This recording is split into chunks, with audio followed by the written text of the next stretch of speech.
I have spent the last few years of my journey as a football agent in helping young players sign at professional football clubs and at professional academies. I've also interviewed CEOs, head of recruitment, and sporting directors at various elite clubs in Europe. And I've taught agents as well how to pass the FIFA license agent exam. In this video, I'll be helping you get a good agent by avoiding these 5 mistakes that young players usually do when they're looking for an agent. So the first thing I'll be advising you to do is, when picking an agent, you cannot go on promises. Yes, I know there are a lot of agents out there promising players or young players that, hey, this is what I'm going to do when we sign a representation agreement. My advice with this is, when you have an agent, look at his body of work. What has he done? Who has he transferred to another club? Who has he worked with? And if he's a new agent, then try to analyze what he's doing. Does he have relationship with football clubs? Does he communicate? Do you see him in football environment trying to speak with sporting directors, CEOs, or head of recruitment? So if he just speaks that he's going to take you somewhere and you have never seen him, and there's no evidence that he's among those people who make things happen, like CEOs, sporting directors, and head of recruitment, I would say you have to a little bit be careful and try to do your research on that. So that's the first thing I would do, is don't go by the promises of any football agent. Try to find out. Of course, this I'm talking to players who are working hard and doing everything. I'm not saying that you sit as a young player that you're not training or doing anything and then trying to caution agents. I'm just saying that for players who are ready to play professional, you should have this in mind when you're picking an agent, because if you have a bad agent or an agent who is not really working well, then it can ruin your career. So be very careful when you're looking at this. So this is the first red flag I would say you try to spot on. Then the second thing I would say is signing with the first agent who show up. Of course, I know when you're looking for an agent as a player, you are desperate to go for anybody. Yes, but that doesn't mean you should sign a representation agreement with him. So always try to analyze the person who shows up. Look at what he's doing and what he's saying that he is going to do. So be very careful why you're signing with the first, because if someone shows up and then probably you don't have so many options, then you hardly sign probably a 2 years representation agreement with him. You're locked up in that representation agreement. So the first thing I would say is, try to always analyze what you're doing, what is happening, and what will happen. So be careful. Don't always sign up. It's not just that the first person who show up you sign up with. You have to have knowledge of what you're doing. So that's very important. And then another third thing, or another bad mistake I think people do is, or young players do, is not often they don't research an agent. So they don't know where the agent lives and what market he's working with, or what market he can help them with.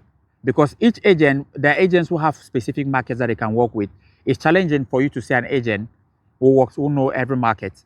So normally what you always do is, you want to know the agent, which market he's familiar with, or which market he can get you to play in, or which let's take, when I talk of market, I'm talking of, like in Europe, you have the Scandinavian market, you have in UK, that's a British market, and whatsoever. So anyways, what I'm just trying to say is, get to know the agent, which market he's used to do, so that at least you can know what you're getting from that agent. So let's take, for example, if you have option of 3 or 4 agents at your disposal, and you feel that you're more suited to the Scandinavian market, like playing in Norway, and after Norway, maybe you can move to a UK or whatsoever, then you have to consider all those options. You cannot just go, and when you have one agent and then you don't know the market which he's good at in working with, he's good at. So you have to, this is the first thing, this is another thing you have to look at. Look at an agent that you think is suitable to where you want to play well, and then go for that agent if you have many options on the table. So that's another point worth looking at. One big thing also, which is the next point I'm bringing up here, is chasing an agent, not knowing what he's going to help you with.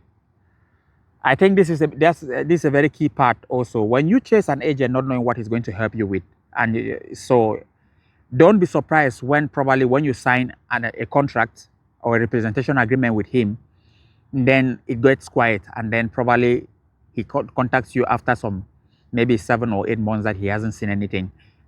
So don't be surprised for that. So when you are signing with an agent, the first thing you have to do, you have to sit in a room or do have a Zoom call, lay out all the things that you people expect in that contract or in that representation agreement. If you're a good player and you feel that you're playing at a level that an academic level that you deserve a professional contract, so there are things that you have to be looking at for. How long can the person get you a team? These are things that you should be having conversation with, and to keep in contact of what is the situation and whatsoever.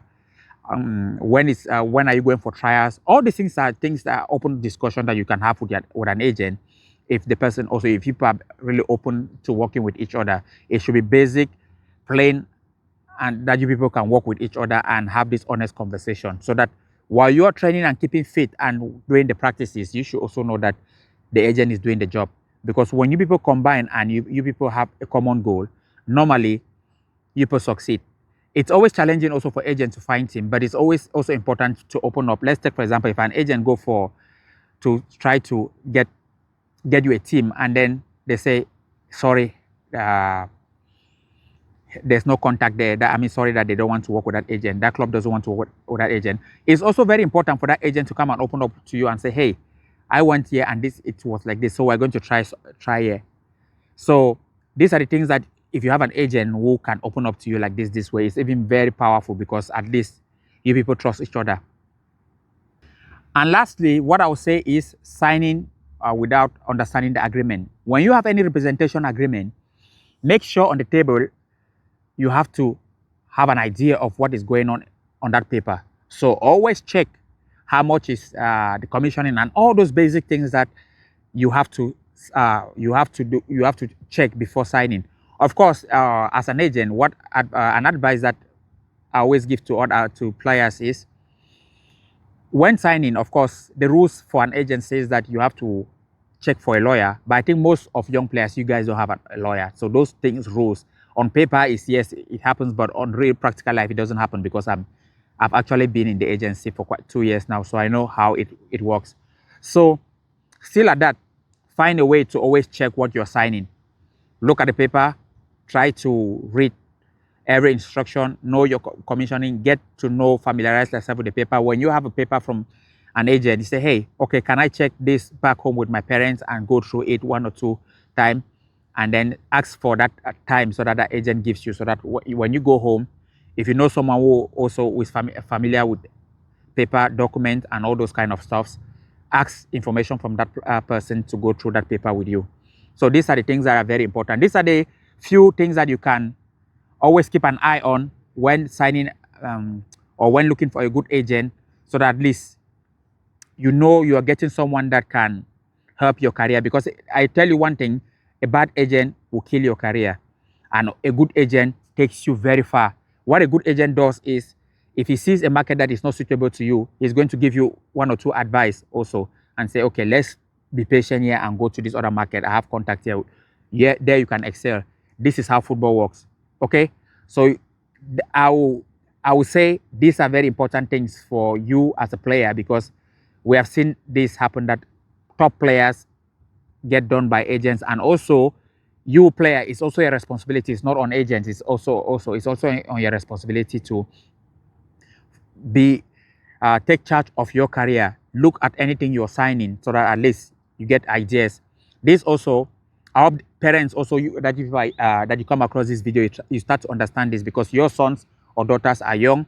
So I hope you understand this lesson, so that at least when looking for agents for your son or daughters, it can also help them as well. So that's it for this video. I'm Gaucho Brian, FIFA licensed agent. If you're new to this channel, you're welcome. If you are old, thanks for stopping by again. And I thought that I'll be dropping this video, so that for players who needs agent, you can have a look at this and also learn 1 or few things. Okay, take care. And if you want more of this kind of content, subscribe to the channel and keep following. And lastly, not the least, I do also help football players one-on-one mentorship. So if you need one-to-one mentorship, also on guidance on how to navigate your career, and also how to keep growing. One of you questions, if you have questions on how to develop mentally or how to find right agents, how to get the right network for your career, the link is below. I will speak no more. Okay, take care and bye for now. Cheers.